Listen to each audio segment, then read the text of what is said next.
And when that material gets dry, it will very easy collapse. Okay, so yan ang ating tandaan, mga katiyats. Kapag nakarating tayo sa clay na level, ay huwag hayaan na mag-dry ito, ang clay. Kasi babagsak daw kapag nag-dry ang clay. Mapanganib pala itong clay kapag ano na siya, itong dry na. Kaya yan ang isa sa ating tandaan. Galing ito sa experience ni Duna Klaus, itong Australia na ito. Okay, so first year, 30 meters. So second year, aabot talaga sila sa 60. Which is, yan ang target nila na lalim. Yamashita ordered detailed maps to be made of each treasure vault, what was stored there and how to navigate the tunnels into it, which was then carefully encoded. Unless you knew the complex code, these maps were meaningless, and there were even further layers of security to defend the sites. Totoo yan, itong Yamashita Treasure Map ay kapag wala tayo nito ay hindi talaga matagpuan ng item. Pero kung makatsamba ay pwede, pero pag hanapin talaga yan, talagang mahirap. Kasi wala tayong mapa, isa pa, pangalawa kapag may mapa na tayo at hindi natin ma-decode ang mga nakasulat sa mapa ay ganun pa rin. Mahirap pa rin matagpuan ang kayamanan na yan. Grabe talagang protection ng treasure na ito. Kaya ito, patuloy natin ang video para marami tayong matutunan. Ito, horse head. Pwede ring Carabao head yan. Pero kung horse head yan, ang kahulugan yan ay emperor treasures.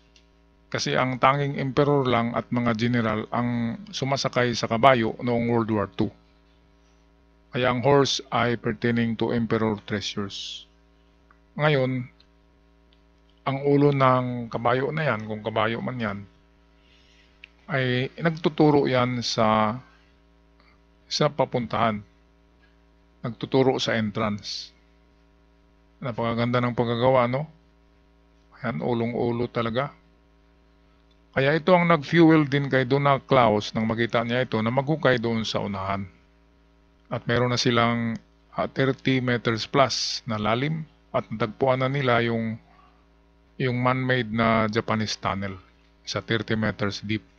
Kaya kung atin sumahin, ay nasa 50% na sila sa success.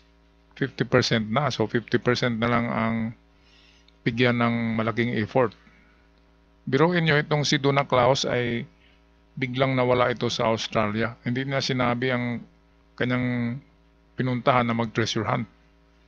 Kasi sikretong sikreto. Siguro meron talaga itong dalang mapa. Kasi hindi ganito ang gagastos ka pupunta sa ibang bansa kung wala kang dala-dala, di ba? Wala kang mapa, wala kang pagbasihan sa treasure hunt, ang hirap-hirap niyan. Parang naghanap ka ng tingaw o tungaw sa damuhan. Na ganyan, parang needle in the haystack. Napakahirap maghanap kapag walang mga dalang mapa. Okay, patuloy tayo. Other one we have over there. Nasa 42 meters na sila, ang lalim na nito. Grabe talaga. Siguro gumastos na ito ng 1 million mahigit. Kasi ang lalim-lalim na, 42 meters. Ako sa experience ko ay hanggang ano lang kami, 32 meters, 30 meters lang. Ang na-experience ko na lalim na mga pagtrabaho. At napasok ko na rin yung 30 plus meters. Pero kapag ito, 40 to 60 ang kanilang target, ay talagang ano na talaga ito, very dangerous. Kaya sabi ko sa lahat ng katiyats na wag na kayong maghanap ng ganito na mga bunker. Ang hanapin lang ay mga giveaway at mga individual soldiers buried gold. Kasi wala talagang, ang pag-asa nito ay 0.001% kapag ganito. At ito, pangalawang taon na nito ni Duna Klaus. Sa pangatlong taon, kung hindi niya pa rin matagpuan, baka maubos ang kanyang retirement, yung kanyang pera. At anong gagawin niya kapag wala ng pera, di ba? Babalik ba naman sa pag-treasure hunt? Kung babalik ka, wala kang kapital. So, hindi ka pwedeng maghukay. Kaya ito'y one time, big time na project. Kapag hindi ka tumama, kawawa ang kalagayan. Okay, so patuloy tayo sa video ni Donna Klaus. So, ito, ang dala-dala niya ay dowsing rod, di ba?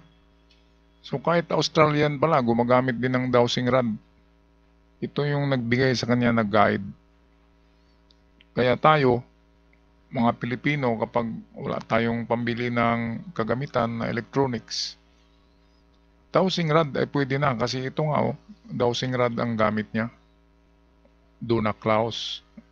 Sana ay matagpuan niya itong hinahanap niya kasi napakalaki na ng gasto niya. Okay, so dito kukuha tayo ng inspirasyon kay Donna Klaus na kung kaya lang ay huwag titigil at kung kaya lang ng bulsa ay gagastos talaga tayo dyan kapag maghukay ng ganyan. Imagine nasa 42 meters na sila ang lalim na niyan. At kung nakita natin, bedrock na yung tinitira nila. Kaya pinaubayan niya yata sa dowsing rod eh. Divine rod ang tawag dyan. At kapag ang divine rod mo ay pinapasukan na yan ng mga espiritu na mahilig sa treasure hunter, ay pwede kang ituro ng dowsing rod sa tamang direksyon na puntahan. Kaya yan ang maganda sa dowsing rod. Tinatawag din na divine rod. Kasi pwede kang tutulungan ng mga espiritu ayon sa mga gumagamit niyan. Okay, so malapit na tayong magtapos sa video. Atin pakinggan ang mga inspiring words ni Donna Klaus. Perfect. So, ang kanyang kwento ay halos katulad din sa atin. Nasabi niya kapag malapit ka na raw ay maraming mangyayaring unexpected. Katulad na lamang sa kanila nasisira yung water pump. Sa atin kapag malapit na mag-away-away na, di ba? Mga unexpected. Kasi may nakabantay kapag mga bunker ay meron talagang mga kaluluwang nagbabantay diyan kasi meron talagang binabaril ang mga Hapon noon kapag nagbaon sila ng mga bunkers. Okay, kaya ayan, naniwala ako sa hindi ay talagang merong curse ang Yamashita Treasures. Okay, so ako'y magpaalam na mga ka-good news, mga ka-tiats. At hanggang sa muli, huwag kalimutan mag-subscribe sa ating channel. Paalam!